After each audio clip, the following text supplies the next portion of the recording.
Hello everyone. तो आज हम लोग नेक्स्ट क्यू कार्ड करने वाले हैं। Describe a gift you would like to buy for your friend. There are 4 cues. First one is what gift you would like to buy. Second, who you would like to give it to. Third, why you would like to buy a gift for him or her, and explain why you choose that gift.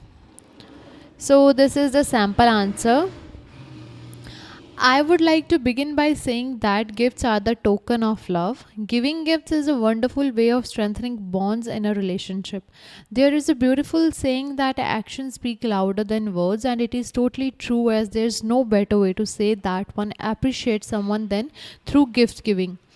I still remember my mother used to tell me that give without remembering and always receive without forgetting. So यहाँ पे मैंने starting में phrase use किया, I would like to begin by saying that. So मैं ये कहते हुए शुरू करना चाहूँगी कि जो गिफ्ट्स हैं वो टोकन ऑफ लव है, यानी कि प्यार का प्रतीक हैं। और गिफ्ट्स देने से अच्छा और कोई वे नहीं हो सकता अगर हम अपनी रिलेशनशिप को स्ट्रॉन्ग बनाना है। एक बहुत ही सुंदर कहावत है कि action speak louder than words, यानी कि हमारे जो एक्शंस हैं वो ज़्यादा मैटर करते हैं और सिर्फ बोलना ही काफ़ी नहीं होता। और ये बिल्कुल सही बात है, क्योंकि इससे अच्छा कोई वे नहीं हो सकता अगर हमें किसी को अप्रिशिएट करना है तो। I still remember my mother use to tell me that, और मुझे अभी भी याद है कि मेरी मदर मुझे कहा करते थे, give without remembering and always receive without forgetting. अगर तुम्हें किसी को कुछ देना है तो उसे याद मत रखो, लेकिन अगर ले रहे हो तो उसे भूलो मत। Second paragraph. Although I have given presents to many individuals, here I am going to talk about a gift that I would love to purchase for my dearest friend. Her name is Samanpreet Kaur and she is 20 years old. We have been known to each other since childhood. I have countless golden memories with her. Few of them include the gifts we exchanged with each other.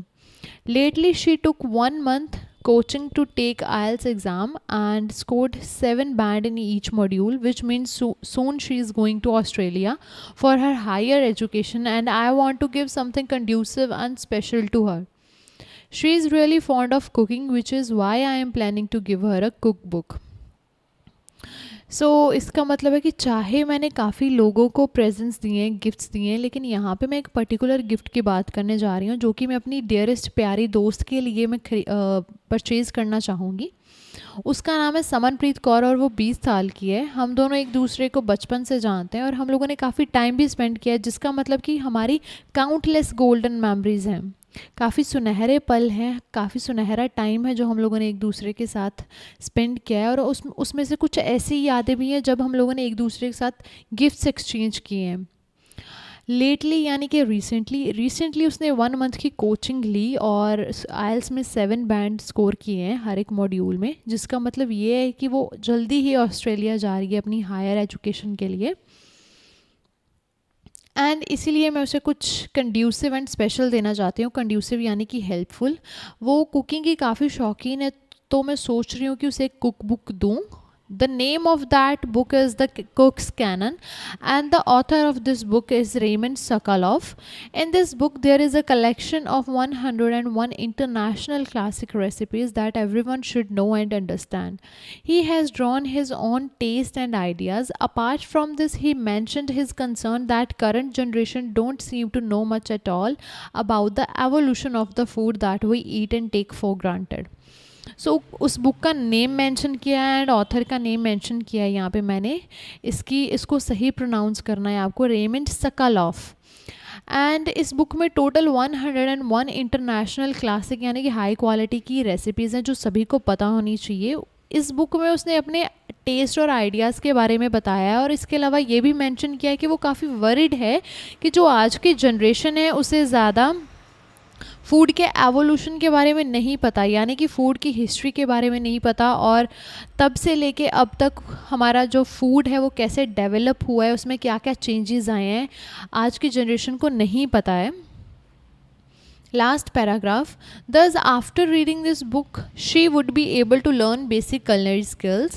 The another causation behind purchasing this specific gift for her that I should not forget to mention is that in abroad, students face so many challenges when they don't know how to cook. Moreover, it is quite expensive to afford ready-made food there. I am really thrilled to bits to give her this cookbook, as she will be on cloud 9 after receiving this. So all in all, this was all about the gift that I would like to buy for my bosom friend. सो इसलिए ये book read करने के बाद उसे basic cooking skills आ जाएंगी, culinary skills यानी कि cooking skills. और अनदर कॉजेशन, अनदर रीज़न क्या है ये बुक, जो ये मैं बुक उसे गिफ्ट करना चाहती हूँ, वो ये है कि अब्रॉड में जाके स्टूडेंट्स काफ़ी चैलेंजेस फेस करते हैं क्योंकि उन्हें कुक नहीं करना आता। और जो फूड है अब्रॉड में वो काफ़ी एक्सपेंसिव होता है, रेडीमेड फूड काफ़ी एक्सपेंसिव रहता है। सो मैं काफ़ी एक्साइटेड हूँ, I am really thrilled to bits. Thrilled to bits यहाँ पे एक ईडियम है जिसका मतलब एक्साइटेड है। मैं काफ़ी एक्साइटेड हूँ कि मैं उसे ये कुक बुक दूँगी और she will be on cloud 9। On cloud 9 again यहाँ पे ईडियम यूज़ किया है मैंने। इस ईडियम का मतलब है हैप्पी। वो बहुत खुश होगी जब मैं उसे ये कुक बुक दूंगी। सो ये था उस क्यू कार्ड के बारे में जिसमें मैं अपनी फ्रेंड को, अपनी बॉसम फ्रेंड यानी कि अपनी बेस्ट फ्रेंड को एक गिफ्ट देना चाहूँगी। So thank you everyone for watching this video, and if you have any questions related to online and offline batches, you can WhatsApp us at this given number.